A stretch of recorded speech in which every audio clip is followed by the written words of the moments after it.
Could it be that the detective here removed a glass from the table to conceal the lady's presence? Of course not. I would never do something so reckless. But there should have been 2 glasses on the table. Or you're going to try to tell me you can clink with only one?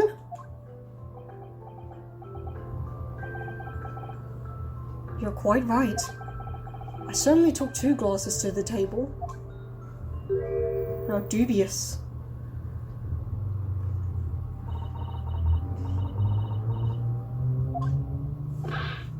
Inspector, what did the lady say?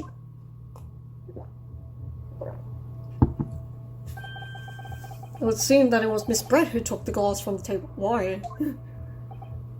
What? It was all so terrifying, everything that happened. I panicked and thought I should try to hide the fact I'd been there at all, she said. Yeah, that's not suspicious. Not at all. Like, that's so random. Good gracious!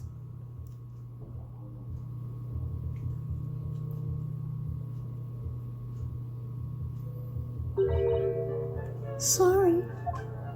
So sorry? Yeah, as I assured the court before, this is of no consequence at all.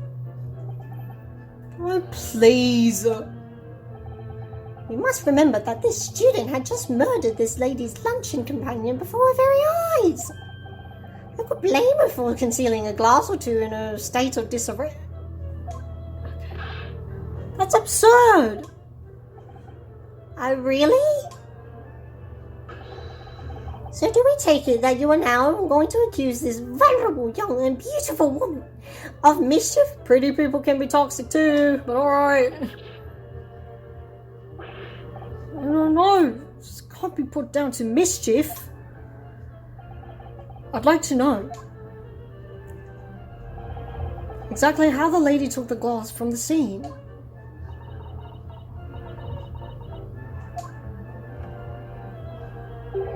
It would seem that she slipped it into a small handbag she was carrying. A handbag, you say?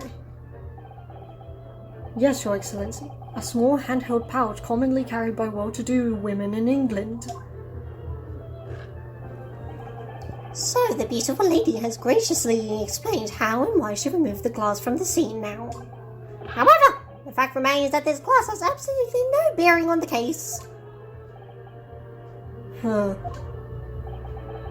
This student has been trying to confuse the court with logical reasoning, but in the end, it comes to nothing.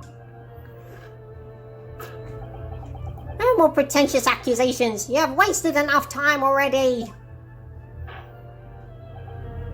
Indeed, the lady has offered a satisfactory explanation as to why she removed this glass. No one's finding this suspicious. I think henceforth we can consider the matter to have no bearing on the case. Counsel for the defense, are you in agreement?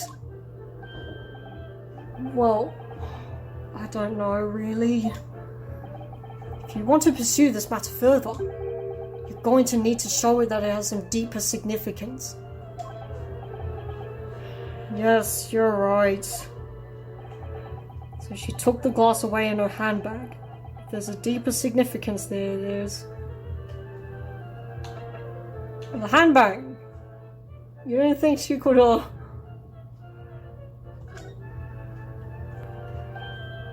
Wait! The lady put the glass in her handbag, you say? Yes, do try to keep up. It's already been explained to the court that all English gentlewomen carry bags for small items.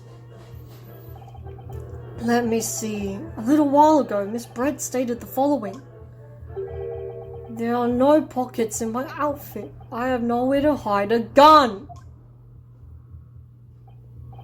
But what if she forgot to mention? What she forgot to mention was her handbag, in which it would be perfectly possible to conceal a gun. You're right. Well done, partner. I had a feeling you'd pick up on that too. What are you insinuating, you vile blackguard? It's really very simple. The gunshot was heard when the defendant picked up the gun from the restaurant floor. As he didn't fire that gun, we can deduce there must have been another firearm at the scene. Well, the defense can. I'm not sure if everybody else will believe us. The true murder weapon, if you will. But yeah, why weren't you more thorough with making sure she didn't have any dubious weapons? Possessions? You seriously can't be suggesting... Inspector Hosonaga! Yes. Did you or did you not search Miss Giselle Brett's handbag on the day of the murder? No, sir, I did not. As I thought. In other words, another gun, the one that was actually used to kill the professor, could have been hidden in Miss Brett's handbag. No! Order! What is the meaning of this, Inspector? The meaning of what, Prosecutor Ochi? Why on earth did you not have the lady open her handbag and show you the contents at the time?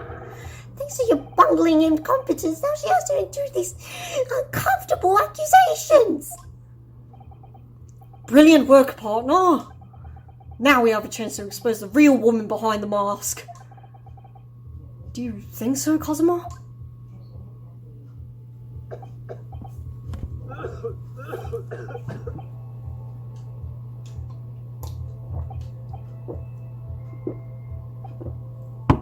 Well, what a sorry situation. Clearly you have no faith in the police. As I said, I did not search the lady's handbag after the shooting, simply because it was unnecessary. Unnecessary in what way? I ought to thank the student lawyer, really.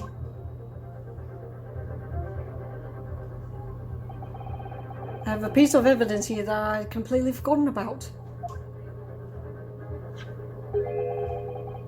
This photographic print.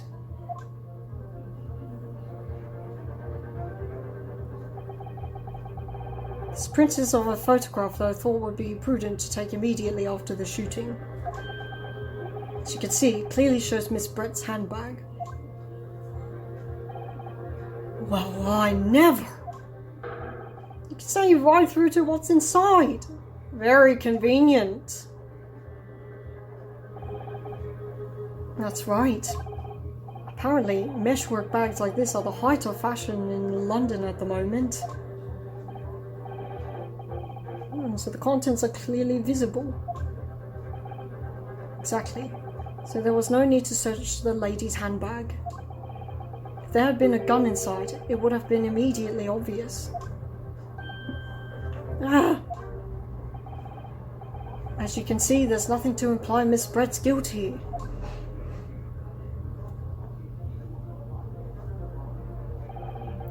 They tilt their heads at the same time. Thank you for helping to prove that Naruhodo-san.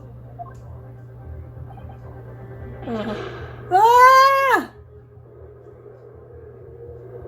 This cannot be happening. Order! Inspector Hosonaga, you will submit that print as evidence at once. Certainly, Your Excellency.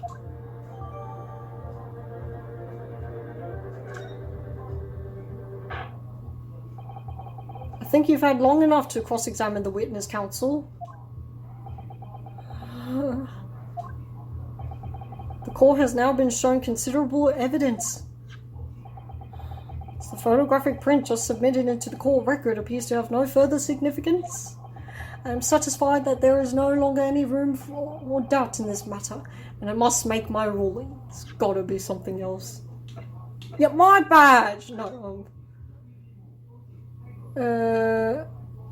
okay.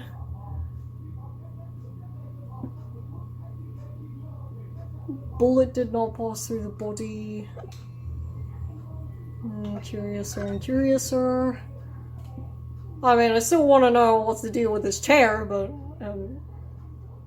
what's going on here?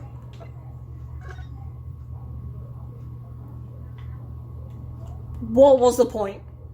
What was the point? Jeez.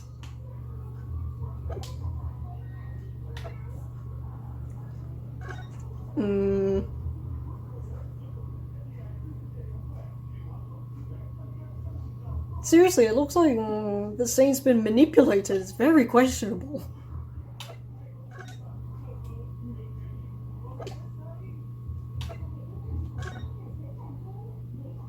Sick birthmark, I think. What's going on here? Curiouser and curiouser. Indeed, there's only one logical conclusion. That the pathetic rookie slumped over the bench before us is the only possible perpetrator of the crime.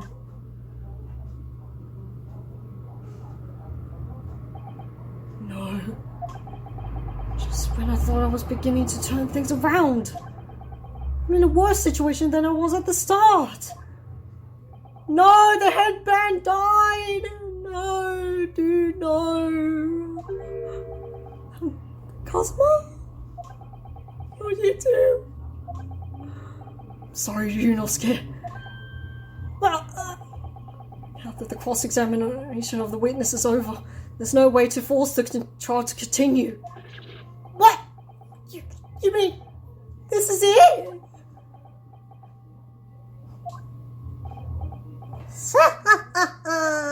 I must say, you put up quite a fight for a rookie student, but the weak meat while the strong eat. You were wasting your time. There's no way to defeat true justice. A fact you can chew on to your heart's content from the inside of your cell. This can't be happening. Am I really going to be found guilty of a crime that I didn't commit? Cosmo. His dream of going to study in Britain will slip through his fingers. Right, but he's not the lawyer, so that shouldn't be of any consequence, right? Cosmo? What? Is there really no chance now of turning this trial around? You heard the judge. There's nothing about that last photograph the detective produced that we can contest. Which means there's no basis on what we can argue for the trial to continue.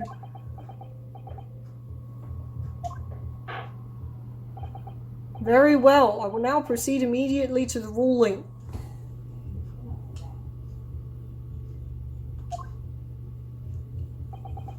It seems we will be able to report to the British government on time after all. Smug little. Ryunosuke Naruhodo, having considered all the evidence placed before me, I hereby find you.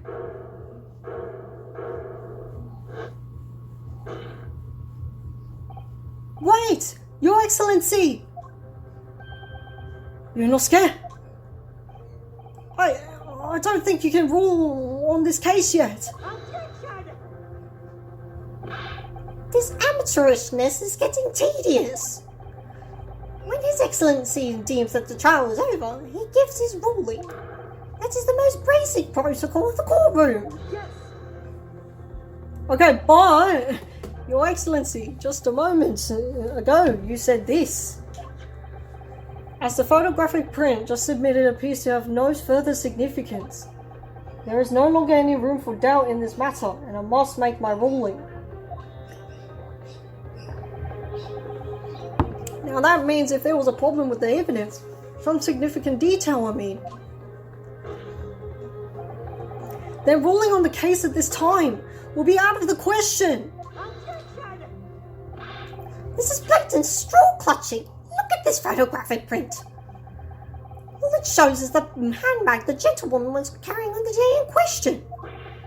There can be no problem with this evidence. You better know what you're doing, Ryunosuke. Well, don't kill me over it, mate. I understand your objection, counsel. Certainly. The new evidence submitted by the detective has not undergone the court's scrutiny. However, I fail to see how we can glean any new information from this handbag.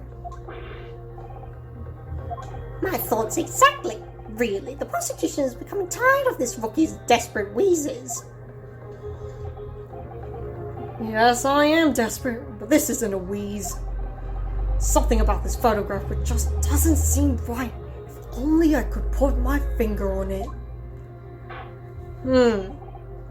Very well, I will grant the defense one final opportunity. What? That is massive. But be warned that if I am unsatisfied by your response here, the trial will be over with immediate effect. Do I make myself clear? Yes, Your Excellency. So, take another look at the photograph Inspector Hosonaga submitted before. You will identify for the court where in this print we can see the significant detail to which you have alluded. Did my penalty recover? Sweet. Well, what is this? Yes. Maybe it's not a birthmark. Look at this here. It's a very unusual mark on the victim's wrist. That is true. It looks almost like a burn of some description. Objection! Dear me, I was wondering what new piffle you would come out with. A burn, you say, on the victim's wrist. You could tell that was a burn. Huh.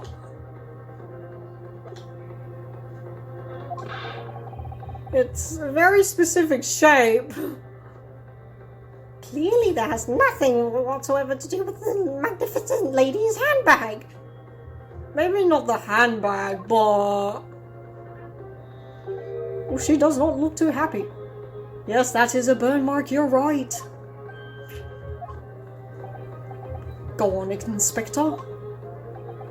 The police coroner also noticed it when he was performing the post-mortem examination.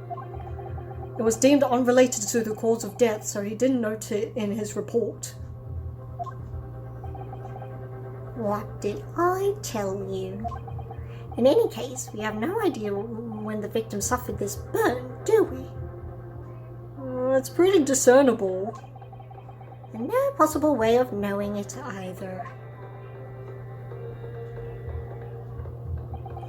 The more I look at The more I find myself intrigued by the curious shape of this mark. However, as Prosecutor Aluchi points out, unless a firm connection to the case can be shown, I cannot allow any further time to be spent on the precise details of this burn.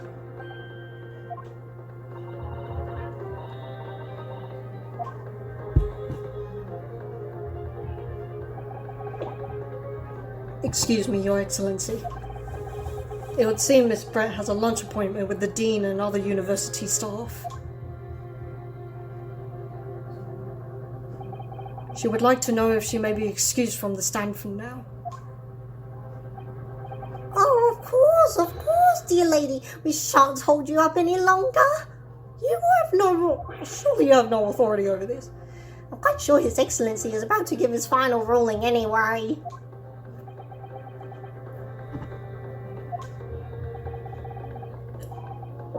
What's your thinking on this, Yunosuke? Do you believe this burn does have something to do with the case?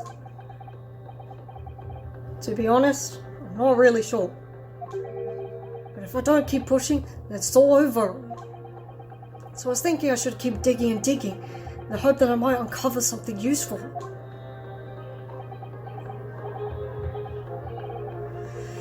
Yes, you're right. I am? I know, I'm so brilliant. I can just link that burn to the case. If we can do that, we might be able to prise this shutting door back open again. Just give up, Counsel. You can't possibly hope to do that. Indeed, I'm afraid that without evidence, I cannot allow you to pursue what is little more than conjecture. But if we had evidence that irrefutably linked the burn on the victim's wrist to the case, then you would allow it? I would, yes. To tell the truth, I hadn't noticed that burn. But as soon as you pointed it out, what I did notice was the colour draining from Miss Brett's face. Really? I have to find some link between that burn and the case. Okay, we've got this, mate. This is the moment of truth. It's time to find some evidence that proves what the burn really means. So then, the defense will now present its evidence to the court. The evidence that demonstrates an inextricable connection between the victim's burn and this trial is in this... Wait. It's in this photograph, sir. Boom. Yes. What's this, Counsel? Yet another print? Yes, Your Excellency. I believe photographic prints are an amazing invention. When we humans look at a scene, we miss things. But in a photograph, things we may have overlooked at the time are recorded forevermore. They are immortalized, Your Honor. Do hurry up, Rookie. What are you trying to say? To inconvenience this poor lady any further really would be quite inexcusable. Actually, we may need you to stay with us a little longer if you don't mind, Miss Brett.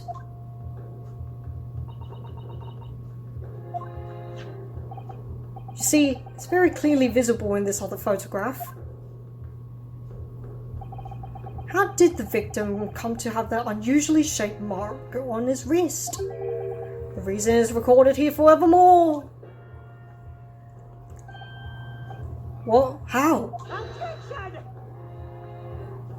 You can't fool me with your little bluffs, boy. If that's your game, then let's see how it plays out.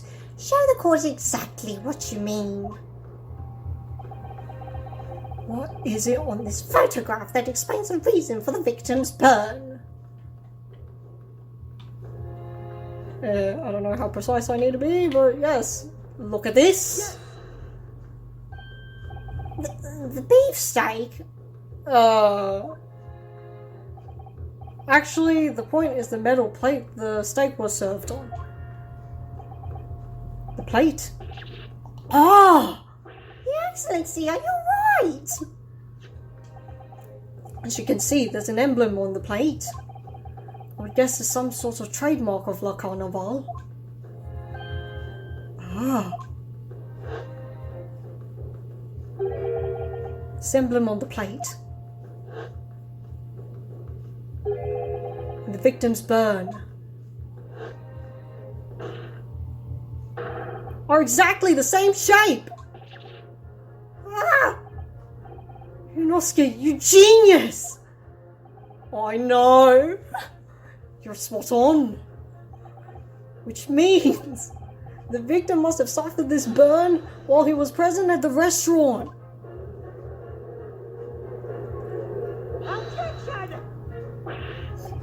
But even if that's the case, we can't know if it happened on the day in question or not. It couldn't have been the day before, or the day before that. Most likely, it happened at some other unrelated time. Well, Objection! sadly, Prosecutor Ochi, the chances of that are extremely slim.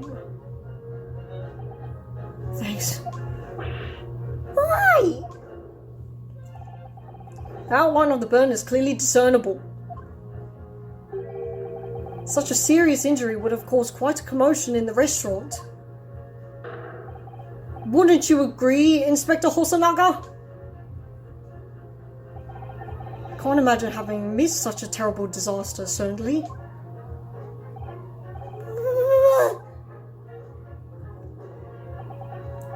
I would say, looking at the picture of the wound, that it wasn't suffered very long ago. And although it's not a particularly large burn, it's extremely well defined, as the defense just pointed out. This was no mild burn, that's for sure. Can you be more specific, Inspector? Well, let's see. If the plate was at around 90 degrees centigrade, a burn like that would have taken about 3 seconds. Take that, Fahrenheit! It's inconceivable that the victim wouldn't have let out a scream of pain then. I mean, how loud do you expect? Whatever. I've been investigating at the restaurant for several weeks already, but I have not heard anyone scream at all. As the head waiter of Le Carnival, I can testify to that without hesitation. But you're a detective, not a waiter! Yes! There you have it. Something isn't right here. Nothing's right, Yunosuke. It's all dubious. As the detective said, anyone who burnt themselves on a piping hot plate for 3 whole seconds wouldn't scream in pain. There's no question of that. And yet Inspector Hosonaga never heard the professor scream. Not in that day or any before it. That's right. And the strange thing is, on the day he was shot, I didn't hear him cry out either. What are you suggesting? Well, if the professor had carelessly laid his wrist on the plate for anything like 3 seconds that day, that would be beyond careless, I think, Counsel.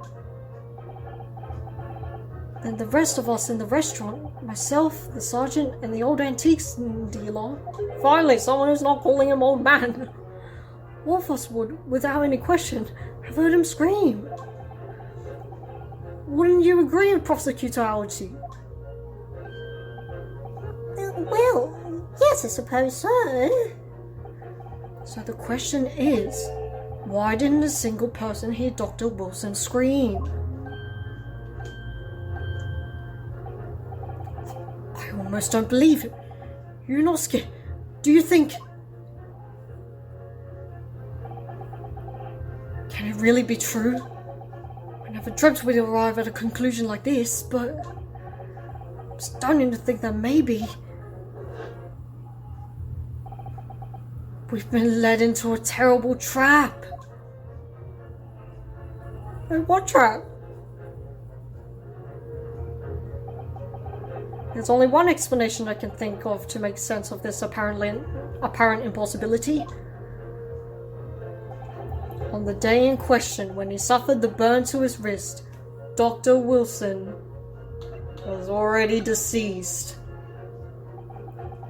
No man could have remained silent while his wrist was burning on a piping hot plate for 3 whole seconds. It's clearly impossible. Apart from one particular situation. Counsel, are you suggesting? Yes, it's only possible. If the man was already dead. Already Dead? We on to you now, lady. I think knowing what we know now is the only possible explanation. When the beefsteak was brought to Dr. Wilson's table that day, the professor was already dead. That's madness!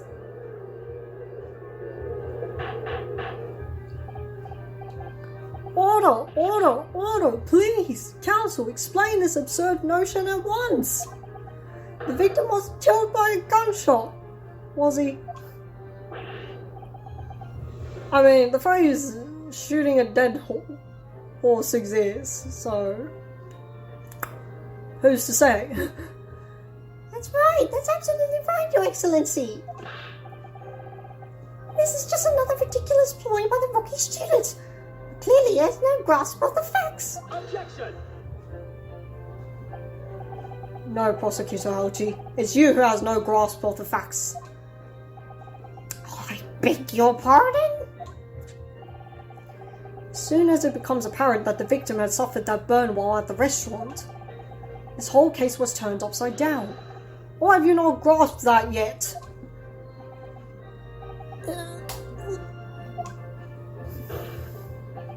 Your Excellency, the court must hear from this witness again. If it's true, as we now believe, that the victim was already dead before the gunshot was heard, it's highly likely that Miss Brett knows something about it. Incredible. I certainly didn't anticipate this twist of events. I'm sorry to say, Miss Brett, that you will have to forget your luncheon engagement. Your Excellency!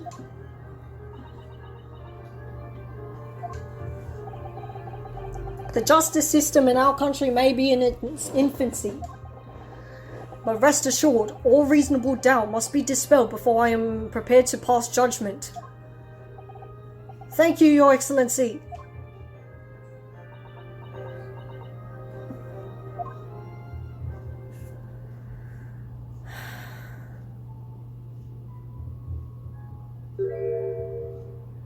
Lady? What was that smile? Yes, of course. Oh my god. So sorry, my voice is so fried right now. Oh my gosh. I probably should take a break.